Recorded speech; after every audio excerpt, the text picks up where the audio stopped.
Hey everyone, welcome back to the Superhero Show. Daniel and Chris here. And Chris, you've only gone and seen bloody Civil War. I did, didn't I? You flew to LA like the jet set you are. It was a lucky happenstance. I was actually going to LA to talk to the Deadpool guys. More on that sort of later in the year for the DVD release. But yeah, it just so happened I was there when it screened. Although it's not as exciting now because when this goes out, our review's live. So. Yeah. But it was exciting at the time. And he came back, showing off. I didn't say anything. I was very good. Yeah, so we're not going to talk about any Civil War spoilers, but we might talk about it a little bit. But the thing we want to focus on is Spider-Man going back to Marvel. Now, there's been so much superhero news this week and some even more Spider-Man news. But we're going to focus on what Marvel is doing with Spider-Man and how they're doing a lot of cool and interesting things with the character. Now, initially, without spoilers, what's he like in the movie? Nailed it. Yeah, it's by far my favourite stuff in Civil War is the Spider-Man stuff. As someone who's onlooking, I knew the screening was taking place in LA and I knew people were allowed to tweet afterwards. Yeah. I was not expecting, sixth time out? Yeah, sixth time out for Spider-Man. That's the thing that almost everyone was citing as the best thing in the movie. Yeah. Well, it was the only thing I wanted to really tweet about. It just felt really fresh and new, and it felt like he's been cast really well, he's been handled really well. It's really fun watching him be Peter Parker in the film and be Spider-Man in the film. Both of them worked really well. And I just came out thinking, I cannot wait, however long it is, 2 years, to see a standalone Spider-Man movie starring this guy. I want to see it now. Awesome. So we don't have to wait long. No. They're probably going to start shooting this summer. Yeah. Let's talk about the other Spider-Man news that came out this week. So first off, we got title and title treatment at CinemaCon. Yes. Sony revealed on stage promoting kind of a Disney movie. Yeah. The movie's going to be called Spider-Man Homecoming. Yeah. And they showed us a title treatment. First off, what do you think of the title? Not really a fan. Yeah. Whatever. It's kind of in the mold of like other Marvel films where the subtitle kind of loosely refers to a plot in the comics. Sure. So kind of Civil War or Winter Soldier. Yeah. And I guess it does emphasize that he's a kid at high school, so it's kind of hitting those notes. I mean, I find it a bit painful if part of the reason they did it is the double meaning of it's, Spidey's gone home to Marvel and but yeah, there's a couple of comics. I did my research. Have you done any research? Yeah. I looked it up. So you got Amazing Spider-Man 1984, number 252, which was about the time I started reading Spider-Man. So I wonder if I read that issue. But yeah, there was an issue called Homecoming, and it introduced Spider-Man's black costume pre-Venom. Yeah. Before they kind of retconned it to being bad. But it's Spider-Man returning to Earth, having taken part in the secret wars in space. Yeah. So that seemed unlikely to be. That's a lot of exposition to get through in the first 10 minutes. Yeah. Where you been, Peter? It's been space. Yep. There's also a Mary Jane comic from not so long ago called Homecoming, which centred on her much more than him, but it also revolved around the homecoming dance at high school. Yeah. So I wonder if That's what I assume this is. Yeah. What, the whole, it's a big dance. It's a big dance musical. film. If this is not like Footloose, get out. I don't want to watch it. So you think potentially a finale that takes place on the night of his homecoming dance or something? Yeah, and if they said that it's going to be kind of a teen drama, that's perfect, the backdrop. You take it smaller, that's what they need to do. They need to emphasise those aspects of the character rather than just get him growing up too quickly, I think. Yeah. What do you think of the treatment then? So the treatment, I actually really like, even though people think it looks awful and childish. And I think I can totally see why. And I think what doesn't help it is it's not in context. It's not as part of a poster design. I think it'll look better as part of a poster design because they've got the classic bend to the Spider-Man logo, which is from... I see that and I think of Amazing Spider-Man, the logo treatment. And I think it'll work better on a poster. I think just against the blue background, it probably doesn't showcase what they're going for. Yeah. I mean, I saw it and thought, oh, that's kind of retro, that's fun. Yeah. On to the next thing of my day. And then you were telling me, people telling me in the office, people have gone into meltdown about this. The Homecoming font also reminds me of 16 Candles, so I don't know if they're going for that as well. But I just thought it was funny that people would get their knickers in the twist about... Come on, you've done this job long enough to know that fonts and typefaces are Ooh. Well, it did make me delve into the comments underneath the story. Do you want to hear some feedback on the title treatment? Atomic XL says, I wasn't expecting super hardcore, but it looks like a cheap version of a logo they'd use for a Spider-Man cartoon. That I kind of liked that. I thought that's fun. IGN needs longer UN said, awful, just truly awful. With such a cheesy, campy logo, that alone sets the tone for the entire film. What's their username? IGN needs longer UNs. We part of the UN? I don't know. Are we? Pizza and Dr. Pepper says, I really hate that title, and I don't really care for the logo either. I expect the movie to be good, though. And I do like Pizza and Dr. Pepper. I quite like that. That had a happy ending, that comment. And then there was a little conversation that I just captured that I quite liked. Ellen118 says, worst logo ever made. Smokescreen GT replies, you obviously haven't seen that many logos if you really think that. Ellen118 replies, I really think that. I also have my bachelor's degree in graphic design, so I don't know. I think I've seen a fair amount of logos. That really made me laugh. Get to IGN if you want some heated logo debate. So I think they're making all the right noises when it comes to this. And equally, there was a rumour online this week involving potentially Michael Keaton playing a villain in the movie. And that kind of followed like a day after the other rumour that the Vulture is a part of this movie. Right, so you think they might be interconnected? Yeah. So I was thinking, what is the thinking behind that? We need the Vulture. Who's the Vulture? He's a crazy Birdman. Leave it with me. Why can't he just be Birdman? Well, that's what... Also, I heard some really good theories, people talking about that. If he is playing Adrian Toomes, if he is the Vulture, and the story that rumoured the Vulture is in the movie didn't say he necessarily is the main villain, but he's a part of the movie. Somebody speculated, what if he was something to do with the technology behind Falcon's suit? So instead of having this other flying villain with mechanical wings, they actually blend it in that way, and I thought that's a really cool idea to make suddenly this new character more embedded in that universe. Yeah, agreed.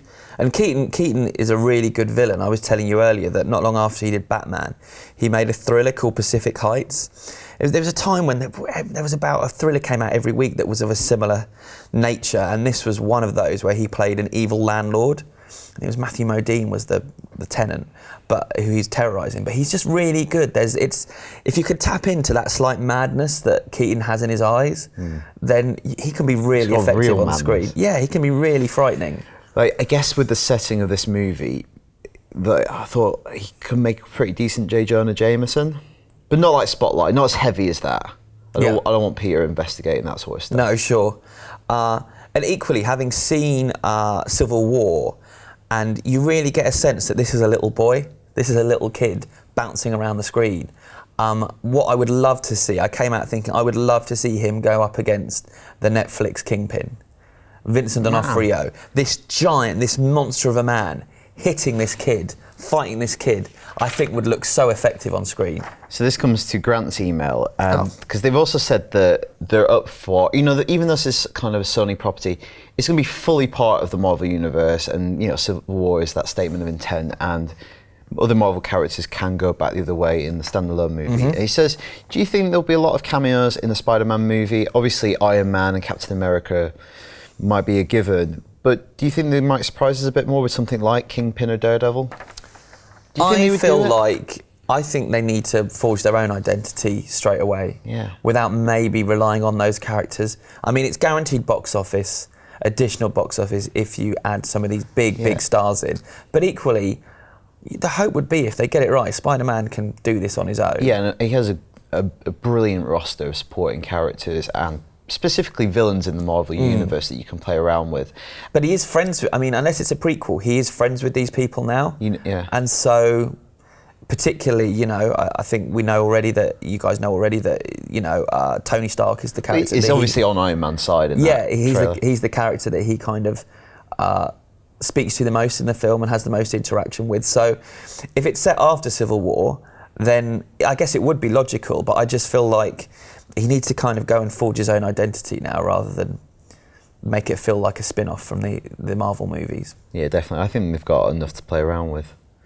So it seems like Civil War is a good film, but it's also a great Spider-Man trailer as well. Yes. Like, it feels like everyone's going to be super hyped for this movie next year when, I think when it was announced, some people were very down, like another Spider-Man take. Yep. It's brilliant that it's got people energized again. That's how I'm feeling. I mean, I've got a lot more to say on the subject, but it's a bit more spoilery to do with Civil War. So I think we're going to do that on April 30th once it's come out in the UK. We can talk about it in much more detail. Yeah. But until then, because I've not seen Civil War and I don't want any spoilers, I'm going to ask you 3 questions that I want to know and see if you can tiptoe around them. Yeah, that's what, because I think and then Dan will have seen it by next week, so I'll do the same to you, is what I thought.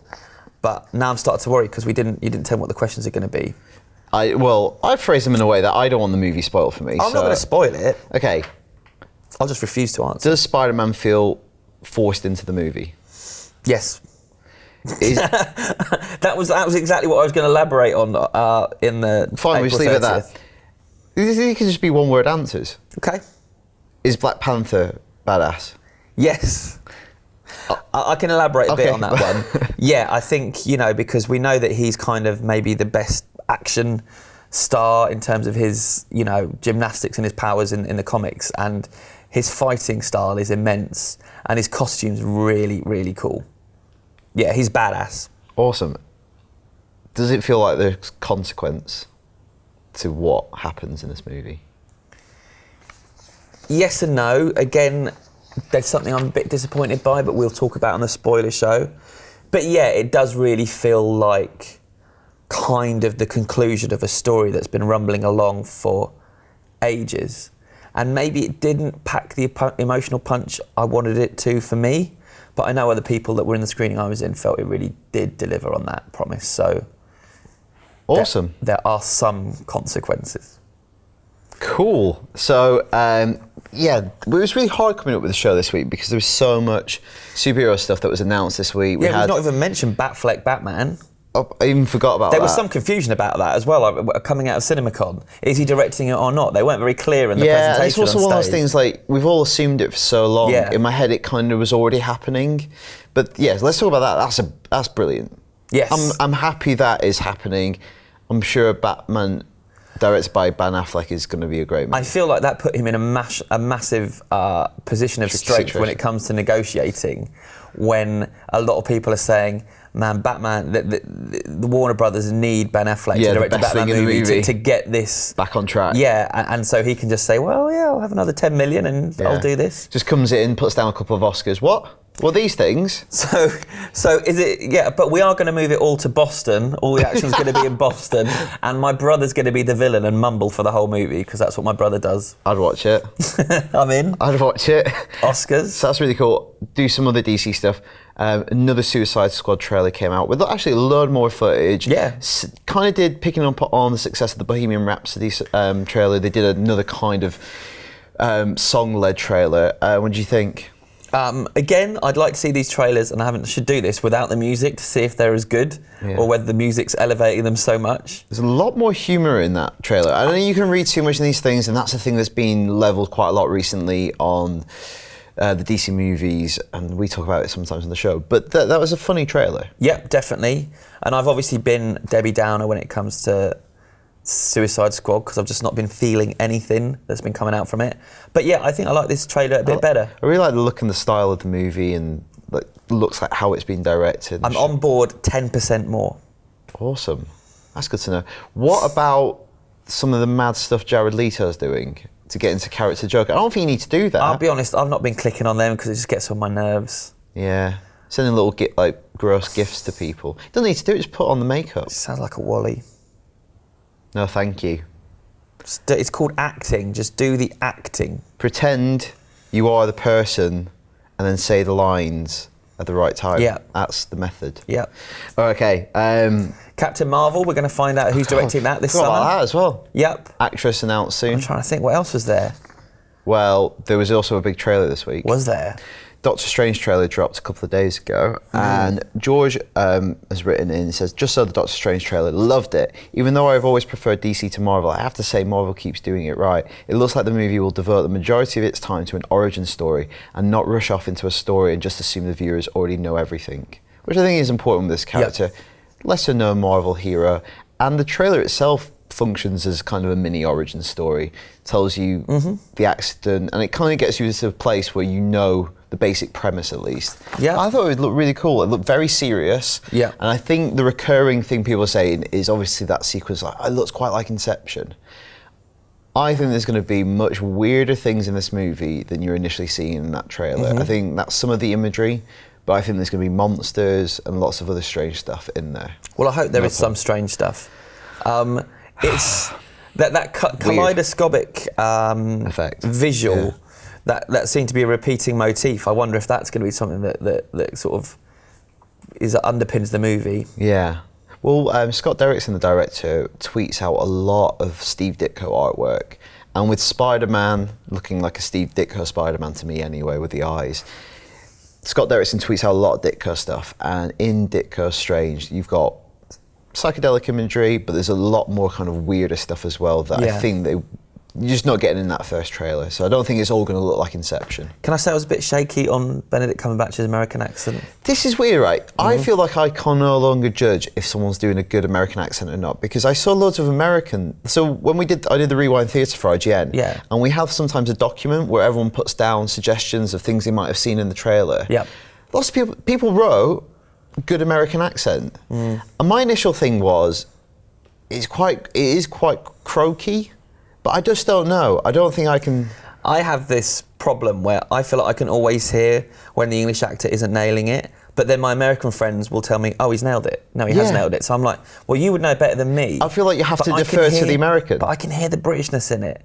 It's the same with Martin Freeman. But Jim, our colleague, said that he wouldn't have minded him just playing it as English. No, well, I think that's for a lot of these things. It's not integral really to the character. Like, fair enough, Captain America. Yeah. Make him American. I'm okay with that. I don't want to change that. I really believe it for a lot of things. Like Green Room, starring Professor X and Patrick Stewart, and he puts an American accent. That character could have been an English neo-Nazi and been just as frightening. And we have the best neo-Nazis in the world. Yeah, we practically started that. We punch above our weight. Yeah, second only to the Germans on that front. Anyway, can we stop talking about Nazism? Again, we used to have to cut that out. But the trailer was really good. That whetted the appetite in a really exciting way, I thought. Wetted? Wetted. I thought you said wetter. It's like they didn't do the effects. I thought you were going for some elaborate pun. Nope. New. Good. Are we done? Yep.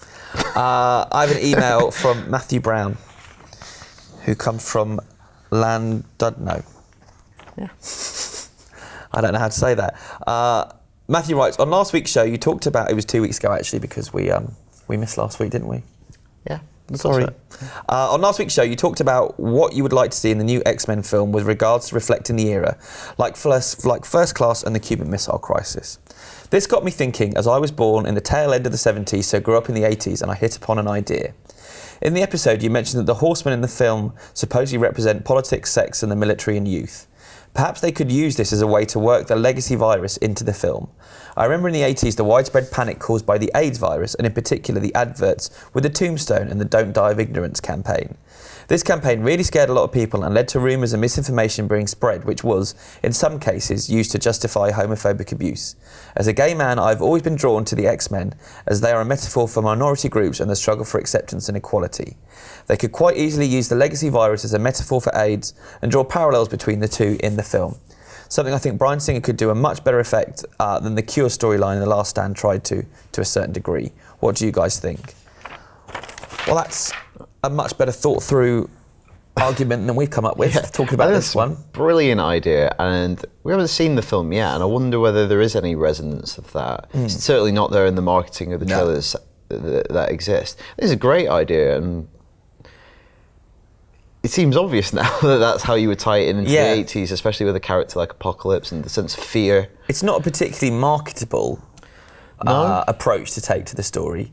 But yeah, and it was interesting the way, you know, the American government and Reagan, it's been in the news recently, they refused to kind of really acknowledge AIDS or talk about it or do anything towards it. It became like a political pawn that disease did. Yes, I wonder why maybe Singer just didn't want to do it. Like, it's interesting because one of the best scenes in the X-Men movies is when Bobby Drake, at the beginning of X-Men 2, comes out to his parents. And that's the whole opening section, is him coming out to his mum and dad and revealing that he has these powers, and obviously the allegories writ large. And his mum and dad just not knowing what to say or do with him, and he has to leave the family home. And it's a really touching and meaningful scene. So to do that on feature length would be amazing. Maybe it'd be like a mutant virus rather than a sexually transmitted virus. Yeah. It's really interesting. It's a really good idea. It's a really good idea. Probably ain't gonna happen.